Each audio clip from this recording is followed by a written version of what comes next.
Hello and welcome to the latest edition of On the Whistle. We have a Sunderland win to talk about, which is nice, beating Derby County 2-0.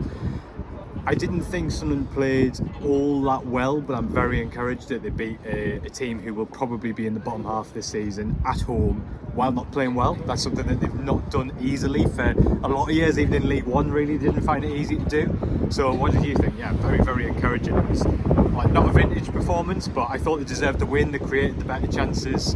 Yeah, happy days. Yeah, I think they were by far the better team, but they weren't in full flow. I think there's more gears to come from Sunderland. They will have to improve against Leeds on Friday, you would think. But a bit of a job done performance. I mean, Joe Bellingham, fantastic strike. Yeah, unbelievable hit. For the first sort of 3 to 5 minutes, I thought Derby were on top of Sunderland, and I actually thought like, oh, bloody hell. But after that, I think we settled into it. Just one of those sort of got it done performances. Yeah, I think to be fair to Derby, I think they caught Sunderland out. I think we all thought they would probably be a bit of a low block, kill time. To be fair, they came out really aggressive with their press, and I think they maybe caught Sunderland out. But to be fair, I thought, after a pretty scrappy start, I think you start seeing them take control of the game. And I thought the midfield, after getting into it, were really good. A word for Dan Neil, like we spoke at length about him after the Watford game when he made a daft error. We said he can be really good in that role when the team plays well. Stick with him, be patient. I thought he was excellent tonight. I thought he won his duels for the most part, kept the ball ticking, was involved in some really nice triangles. Good performances all over the pitch. Mundell again was excellent. Job obviously with the goal, really good.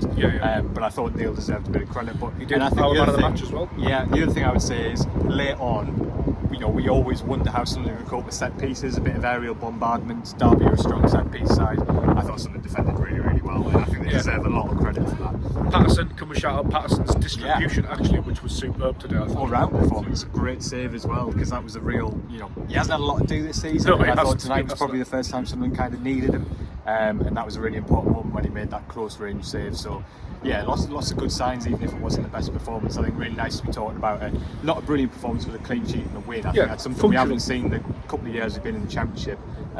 Let's get some questions. I apologise for the wind, because it's going to sound windy this, so stick with us. We're trying to speak as loud as we can and try and get myself to shout. So the first question is from Ethan. Thanks for your question, Ethan. He says, how likely is Isidor's deal to become a permanent? It seems almost nailed on to me if he keeps scoring and ingratiating himself with the supporters.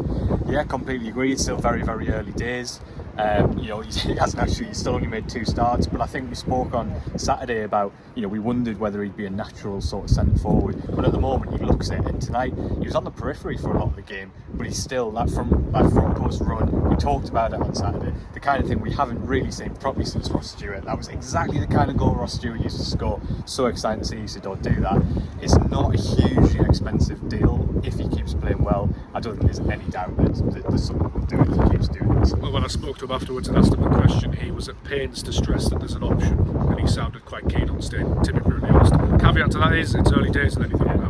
We also know that it is partially performance based, so it will actually automatically be triggered if he hits a certain level of performance. I don't actually know what those are, but that's worth keeping. Will it be games or goals, or what do you think? It might be due to team performance, it might be due to whether Sunderland get promoted. I don't know the exact terms of that. I just know that because there is a clause in that, so it might be something that's triggered. But there's your headline. That one. But yeah, I think it's I think at the moment it's going to be big, because if he keeps playing like this, Sunderland are going to be desperate to do it, because they've been looking so far from goal scoring centre forward.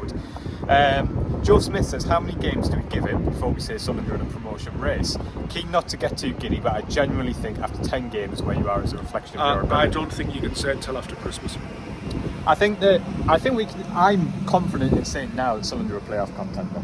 I think we've seen enough over the period of games that they've played. They've played strong opposition at times. They've shown some flexibility. Obviously, you need luck. You need a lot of luck with injuries. That's the big thing. But I think the level of performance at the moment, I think we can talk about something as a playoff contender, and I think we should hold this team to that standard. Friday night's going to be a massive sort of test of where we are.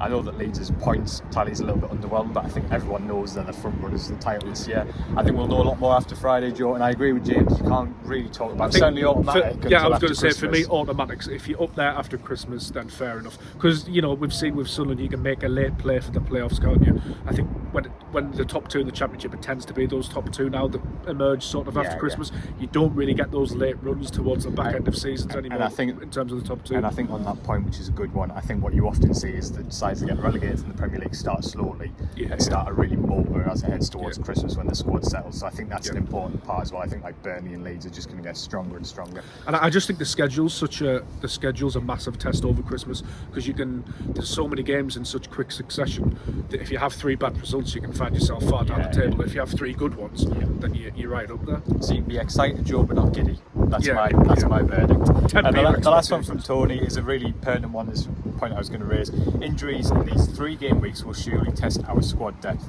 How do you think we will manage? I thought obviously the big sort of negative tonight was Pavetta coming off just 10 minutes after coming on. So he just cannot get going, can he? Labrise normally doesn't give much away about injuries, but he said he's going to be out for a couple of weeks, minimum. He did say it's a chance for Tommy Watson. And I thought Watson again looked so lively when he came on. It's really exciting to see that what he does in the under-21s, he just comes and does for the first team.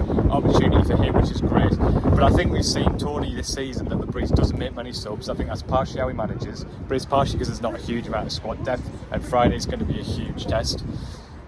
Yeah, I have nothing to add. Onwards to Leeds. There we go. See you then.